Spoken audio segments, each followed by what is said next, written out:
हाय, मैं हूँ डेविड। हम मेयर के बच्चे हैं। मैं हूँ लारा। हम मुस्सा। हमारे फैमिली से सिर्फ हमें ही आए हैं। मैं लारा। मैं सैंड्रा। मैं हूँ डैन। हम उत्साहित हैं। हमारी माँ ने नया वीडियो बनाया है। इसमें अपनी सारी मजेदार कहानियाँ हैं। इनमें से कुछ आपने पहले सुना ही होगा और कुछ नहीं सुना ही होगा। हम उत्साहित है कि हमारी माँ ने यह नई वीडियो बनाई है। उसमें अपनी सर्व मजेदार कहानी बनाई है। सच बताना चाहता हूँ कि आप सबने अच्छे बच्चे हैं। ओह हाँ, ये सच है। हे, क्या नहीं है? इस वीडियो सब वीडियो से अलग होता है। पूरे हास्य कथाओं को फिर निकाली गया है। उनके एक सभा और कॉन्फ्रेंस में सब बताओ।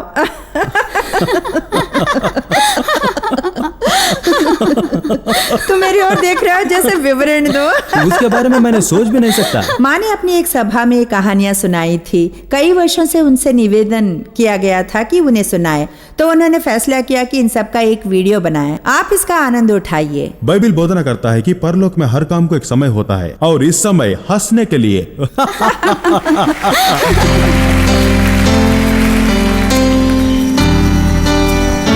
जब वे चले गए तो मैं सच में बहुत ही खुश हो गई। जब मैंने सुसमाचार प्रचार शुरू किया, इसने मुझे चकित किया कि लोग मुझ पर हंसते, क्योंकि कभी खुद को मजाकिया व्यक्ति मैंने नहीं समझा था। और सच में मेरे सामान्य जीवन के प्रतिदिन मैं बहुत ही गंभीर हूं, बहुत ही जिम्मेदार हूं। और इसने मुझे चकित किया और मुझे अचरज में डाला कि पवित्र आत्मा आनंद के साथ लोगों में काम करता है, क्योंकि हमें इसकी जरूरत है।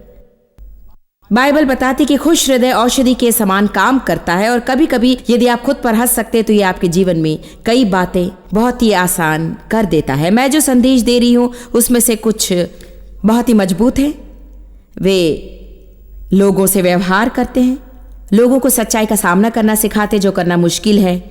और हमेशा ऐसा दिखाई देता है कि मानव समय के बारे में लोग जो चाहे उसे ले लेते हैं। फिर परमेश्वर कुछ अजीब करता है। जैसे एक महिला ने कहा, केवल आप ही है जो मुझे मार सकती हो, जब मैं मर रही उस वक्त आप मुझे हंसा सकती हैं। तो परमेश्वर की स्तुति हो जो हमें इतनी सामर्थी बातें सिखाता है। मैं आपको सिखाना चाहूंगी वो है बहाने बनाना, दूसरों पर दोष लगाना और सच्चाई का सामना नहीं करना। बहाने बनाना, दूसरों पर दोष लगाना और सच्चाई का सामना नहीं करना। पहला एक वचन जो मेरे जीवन में सच में मेरे लिए महत्वपूर्ण बना वो है यूहन्ना 8:31-32। यदि तुम मेरे वचन में बने रहो तो तुम मेरे चेले ठहरोगे, तुम सत्य को जानोगे और सत्य तुम्हें आजाद करेगा। परंतु ये किसी और के बारे में सत्य नहीं जो मुझे आजाद करेगा, ये मेरे खुद के बारे में सत्य है। पहले मैं चाहती थी कि देव सत्य का सामना करे, मेरे पड़ोसी और मेरे बच्चे सत्य का सामना करें, परंतु मुझे मेरे बारे में और मेरे व्यवहार के बारे में सत्य का सामना करना है। लोगों को किसी सच्चाई का सामना करना है। आपको अपने कुछ व्यवहार के बारे में बहाने बनाना बंद करना है। और आपको सब पर दोष लगाना बंद करना है। दोष थोपना अदन की वाटिका में शुरू हुआ और वो कभी नहीं रुका। और ये दिलचस्प है क्योंकि जब हम किसी पर दोष लगाते हैं तो वो हमें अपनी जिम्मेदारी से छुड़ाता है। बहाने कुछ ऐसे होते हैं, खैर मैं जानती हूं कि मुझे वो नहीं करना था, परंतु फिर से हमें हमेशा जिम्मेदारी से छुड़ाता है। यदि लोगों को आज कुछ करना चाहिए तो उन्हें बहाना बनाना छोड़ देना चाहिए और उन्हें प्रभु को पुकारना है कि वो उन्हें बदल दे। उनमें से एक बात मेरे जीवन में थी कि मैं जल्दी ही क्रोधित होती थी और मैं बहुत परेशान होती। मैं बहुत ही जल्दी निराश हो जाती। मैं हमेशा उस प्रेशर कुकर के समान महसूस करती जो बस अब फटने ही वाला है। कितने लोग परेशान होने के बारे में जानते हैं? आप महसूस करते कि यदि कुछ हो जाए तो आप बस मानो फट पड़ेंगे। तो मेरे 3 छोटे बच्चे थे, अब मेरे 4 बच्चे, परंतु जब मैं पवित्र आत्मा से भर गई और परमेश्वर के साथ सच में गंभीरता से चलने लगी, तब मेरे 3 छोटे बच्चे थे और दूसरे बच्चों के समान ही वे शोर करते, गंदगी फैलाते। मैं चाहती थी कि मेरे पास की सब बातें साफ सुथरी, क्रमबद्ध, शांत और साफ हो। तो मैं हमेशा घर साफ करती थी और जब मैं कहती हूँ कि मैंने घर साफ किया तो मेरा मतलब है ऊपर से नीचे तक सब साफ किया। मैं संतुलन से बाहर थी, ये मजाकिया भी नहीं था। मैं हर दिन वैक्यूम करती, रोज धूल झाड़ती, हर रोज सवाइनें चमकाती और बहुत कुछ करती रहती। आमीन। शायद आज आप भी छुटकारा पा सकते हैं। प्रभु की स्तुति हो। हालांकि परमेश्वर चाहता है कि हम साफ सुथरे रहें, वो ये नहीं चाहता कि हम अपने घर का आनंद न लें। और सच में मेरे साथ घर में रहने से किसी को आनंद नहीं मिलता था, क्योंकि हमेशा उसे पूरा सही रखने की कोशिश में हमेशा व्यस्त रहती थी। मैं सोचती हूँ कि एक कारण से मैं अपने आसपास की सारी बातें अच्छी चाहती थी, क्योंकि मैं खुद के बारे में बुरा महसूस करती। तो मैं अपनी कीमत इस बात से पाती थी कि मैं कैसी दिखती हूँ, मेरे बच्चे कैसे दिखते हैं और मेरा घर कैसे दिखता है। सब कुछ कैसे दिखता था बस उसी पर आधारित था। हम जानते कि परमेश्वर दिलों का परमेश्वर है, और अब वो इस बात को देखता है और ध्यान देता है कि बातें कैसी दिखती है। वो चाहता है कि हम इन बातों की देखभाल करें और सब वस्तुएं साफ सुथरी रहें। तो मैं पूरा घर साफ करती और बच्चों को मेरी मदद कराने लगाती, और फिर मैं उनसे कहती कि जाकर खेलो। वे जाते और अपने सारे खिलौने बाहर निकालते, और फिर वह जहां थे उस कमरे में जाते और कहती कि ये गंदगी साफ करो। तुम्हें क्या हो गया, बस ये जगह साफ करो, तुमने इसे फिर से गंदा कर दिया है, इस कमरे को साफ करो। मैं बस सफाई करती रहती और काम काम काम काम काम काम, इस जगह को साफ कर, लोग इसे गंदा कर देते। मैं परेशान हो गई, थक गई हूं साफ करते करते करते। कोई इसे समझ रहा है? तो फिर निश्चय वे परेशान हो जाते। आपने तो हमें खेलने के लिए कहा, अपने खिलौने निकाल कर खेलो, उन खिलौनों को वापस रख दो। मैं अपने अंदर इतना परेशान थी, क्योंकि वो सारी बातें जो मेरे अंदर हो रही थी और मेरे आसपास हो रही थी वो अब तक सही नहीं हुई थी। एक दिन मैं ऐसी ही समस्या के बीच में थी। देखिए, समस्या थी, मैं इसी कारण उन पर विजय नहीं हो सकी, क्योंकि मेरा क्रोध भड़क उठता, और फिर जब घर में सब रोते और नाराज होते तो फिर मैं दोष भावना और दंड भावना में आती थी। देखिए, वही शैतान जो क्रोधित होने में आपकी परीक्षा लेता है, वही वापस आकर आप क्रोधित हुए इसलिए आप पर दोष भावना लाता है। क्या मैं सच कह रही हूं? तो फिर हम दोषी होने की जगह होते हैं, और मैं वहां खड़ी थी। परमेश्वर मुझे क्षमा कर, मुझे बुरा लग रहा है, मुझे नहीं मालूम कि मुझ में क्या गलत है। प्रभु, मैं कुछ नहीं कर सकती, मेरा कोई नियंत्रण नहीं है। मैं कुछ नहीं कर सकती, मेरा कोई नियंत्रण नहीं है। आप ऐसा कभी नहीं कहते? काश मैं ऐसी नहीं होती प्रभु, परंतु मैं कुछ नहीं कर पाती हूं, मेरा कोई नियंत्रण नहीं है। परमेश्वर ने मुझे एक दर्शन दिया उसी बीच जब मैं बता रही थी कि मैं कुछ नहीं कर सकती और मेरा कोई नियंत्रण नहीं है। हमने हाल ही में सेंट लुइस में नई कलीसिया में जाना शुरू किया था, और मैं चाहती थी कि मुझे वहां स्वीकारा जाए।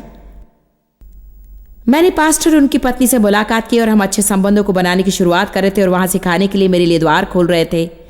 यह स्वाभाविक था कि मैं इस पास्टर को प्रभावित करना चाहती थी। कितने लोगों के जीवन में ऐसे लोग हैं जिन्हें आप प्रभावित करना चाहते हैं। आप चाहते कि वे आपके बारे में अच्छा सोचें। हम सभी चाहते, शायद आप नहीं जानते कि वे क्या हैं, परंतु निश्चय ही ऐसे कुछ लोग हैं जिनके साथ आप अच्छा व्यवहार करेंगे, और दूसरे ऐसे भी लोग हैं जिनके बारे में आप कहेंगे कि हाँ, इन्हें ऐसे ही छोड़ दो कहने के लिए, और जैसे आप चाहे वैसा व्यवहार करें, मुझसे ये न कहे कि कोई नहीं है। क्योंकि मैं भी आपको बता सकती हूँ कि आप अपनी उन समस्या में गिरी होंगे। यदि मैं आपके दरवाजे पर दस्तक दूं तो आप बिल्कुल सीधे खड़ी हो जाएंगे। बाप रे, मुझे तो विश्वास ही नहीं हो रहा है।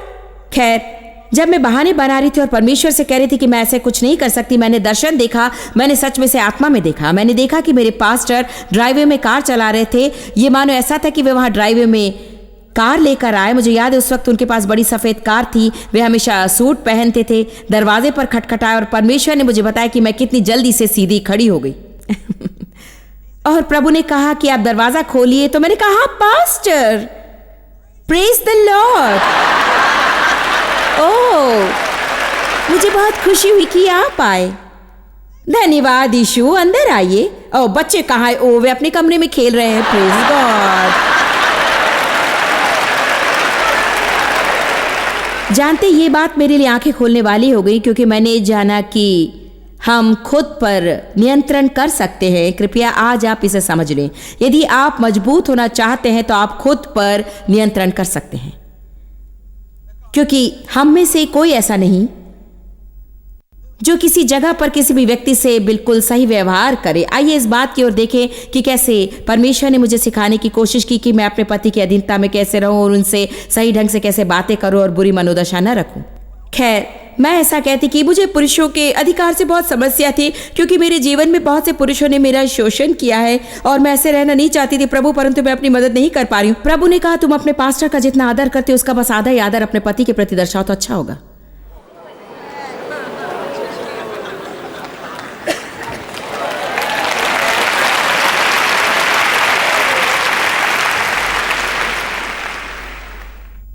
ऐसी बातों के द्वारा परमेश्वर ने मुझे सिखाया कि यदि हम चाहें तो खुद पर नियंत्रण कर सकते हैं, कि यदि हम किसी पर प्रभाव डालना चाहते हैं तो हम खुद पर नियंत्रण करेंगे। परंतु यदि हम ऐसे लोगों के बीच में जिनके बारे में हम सोचते हैं कि हमें उनसे ऐसा ही व्यवहार करना है, इसलिए अक्सर हम अपने बच्चों पर ही अपना गुस्सा निकालते हैं। मैं अपने बच्चों को मारती नहीं थी और उनका शोषण नहीं करती थी, परंतु मैं सोचती हूँ कि किसी रूप में मैं उनका भावनात्मक शोषण करती, क्योंकि मैं अपनी भावनाओं की भड़ास उन पर निकालती।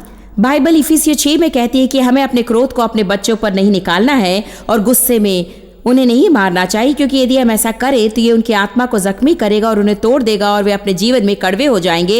इसीलिए आपको सावधान होना, यदि आप निराशा और परेशानी में हैं और ये आपके जीवन में है तो आप उसे उन पर ना निकालें जो इसे दूर करने के लिए कुछ नहीं कर सकते हैं। सबसे समान व्यवहार करें और मनुष्य का पक्षपात ना करें। आमीन। फिर मेरे जीवन में जलन की भावना थी, आत्मिक घमंड की समस्या थी। मैं नहीं जानती थी कि मुझे आत्मिक घमंड है, नहीं जानती थी कि दूसरे लोगों की तुलना में खुद के बारे में आत्मिक महसूस करने में उत्तम महसूस करती थी। मैंने ये भी नहीं जाना कि मैं सोचती थी कि मैं अपने मित्रों से अधिक आत्मिक हूं। यह अद्भुत है कि हमारे अंदर वो बातें छिपी होती और हम नहीं जानते कि वो वहां पर हैं।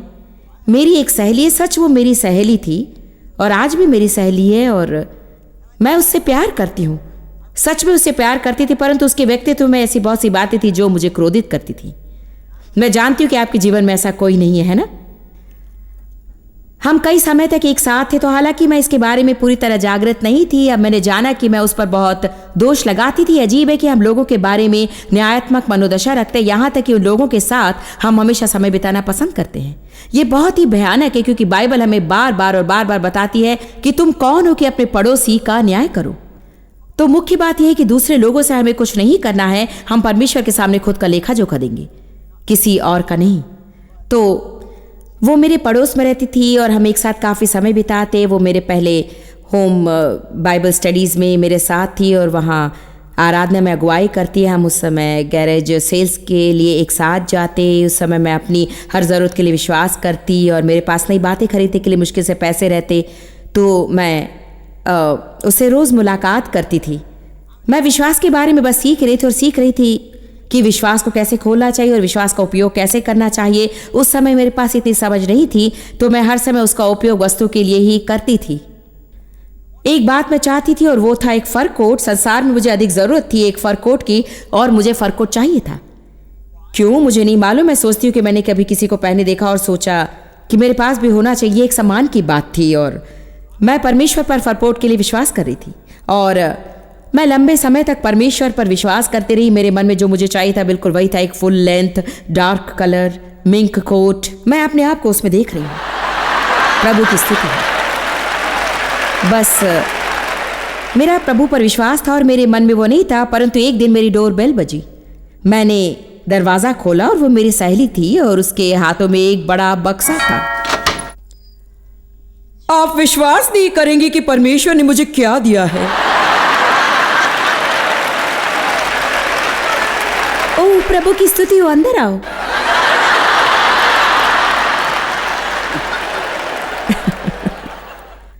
मेरे भीतर मैंने एक बहुत ही बड़ा झटका पाया। मुझे नहीं मालूम था कि बक्से में क्या था। उसने बक्सा खोला। किसी ने उसे वैसा ही फर कोट दिया था जिसके लिए मैं परमेश्वर पर विश्वास कर रही थी। मैं वहां खड़ी हो गई और मसीह बात करने लगी। ओह प्रेज़ द लॉर्ड। ओह ये अद्भुत है। क्या तुम चाहती कि मैं इसे तुम्हारे लिए पहन कर दिखाऊं? मैं भी थोड़ी व्यस्त हूं। प्रभु की स्तुति है। मैं सच में उस महिला के घर से बाहर जाने तक राह नहीं देख सकी, क्योंकि मैं सच में महसूस कर रही थी कि मैं मानो फूट पड़ूंगी। जब वो चली गई तो मैंने परमेश्वर से कहा, तू उसे वो फर कोट कैसे दे सकता है जिसके लिए मैं विश्वास कर रही थी? तू जानता है कि मैं हमेशा प्रार्थना करती और वो घूमते हुए खरीदती रहती और मैं हर पैसे का दशवांश देती और वो मुश्किल से कुछ देती है और मैं ये करती और वो नहीं करती और मैं उपवास करती और वो खाती है और मैं ये करती और वो करती है।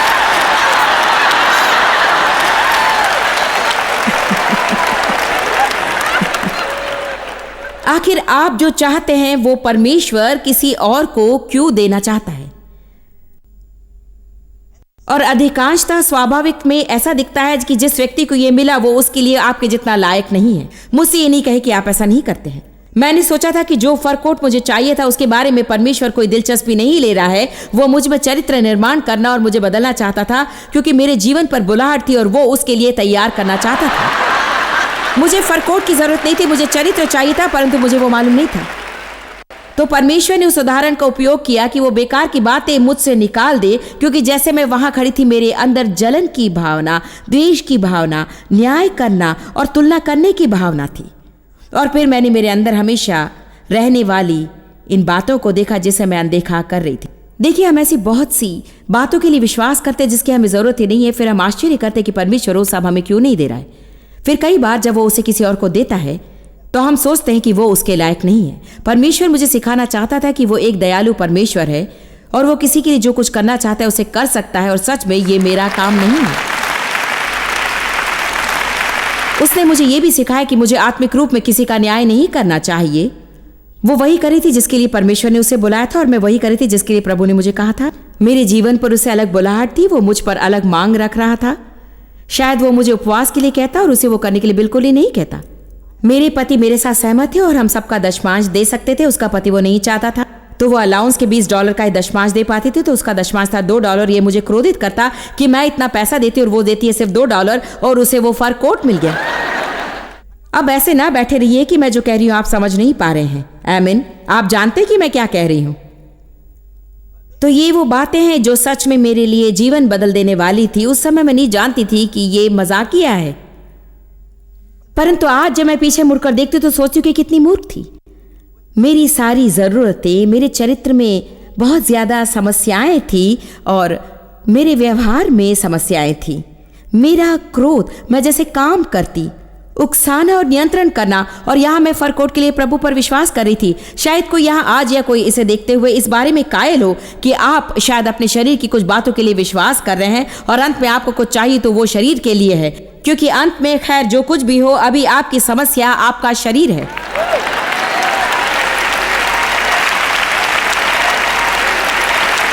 अपने शरीर को थपथपाने की आपको जरूरत नहीं है।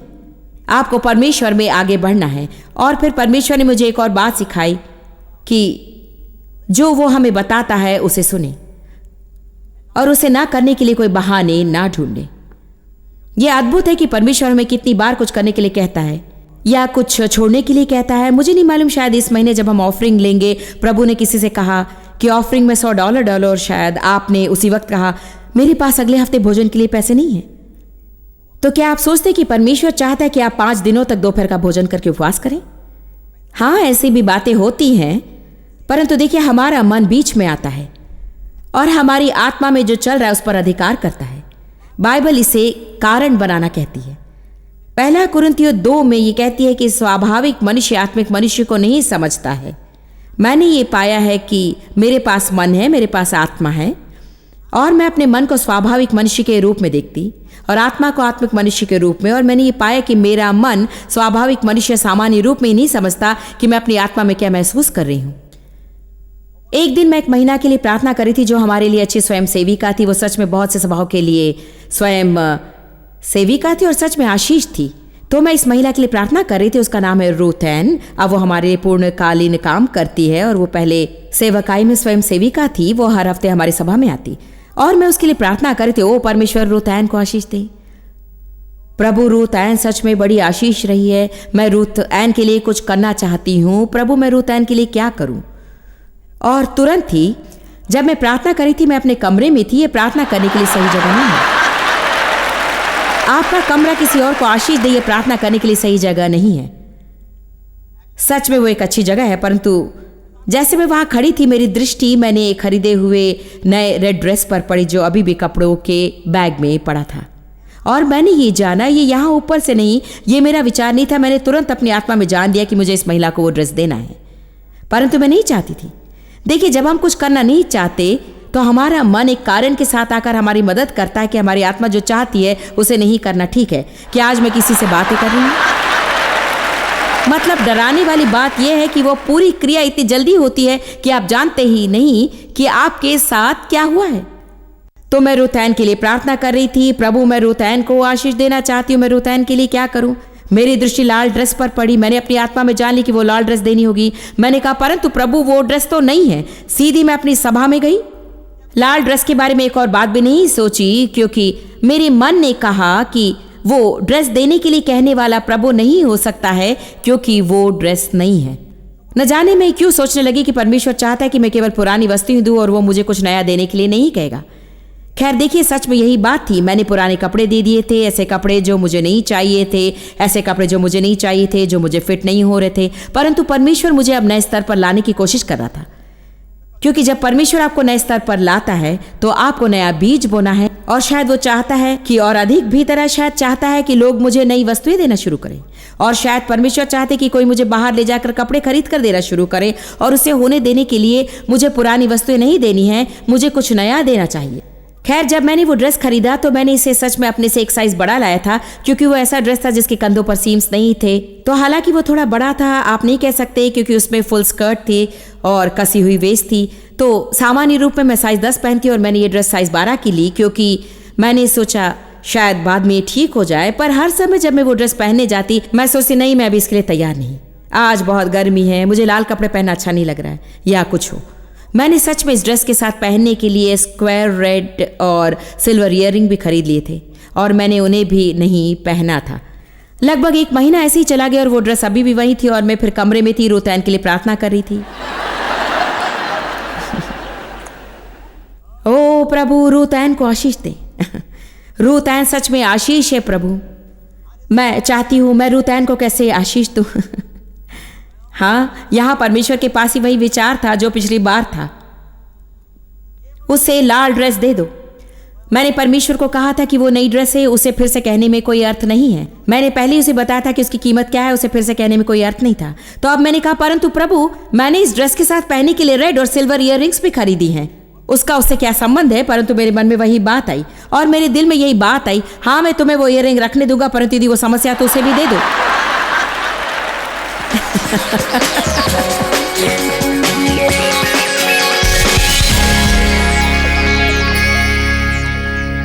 हम जिन अनुभवों में से जाते हैं उसके द्वारा हम हंस सकते हैं और सीख सकते हैं, और आशा करती हूं कि आज आपने इन अद्भुत कहानियों में से कुछ सीखा होगा। हमसे जुड़े रहे और मैं उत्साह के अंतिम शब्द लेकर आपके लिए दोबारा आऊंगी। मैं आप लोगों को प्रोत्साहित करना चाहूंगी कि आप हर परिस्थिति में धन्यवाद दें और सदा खुश रहें।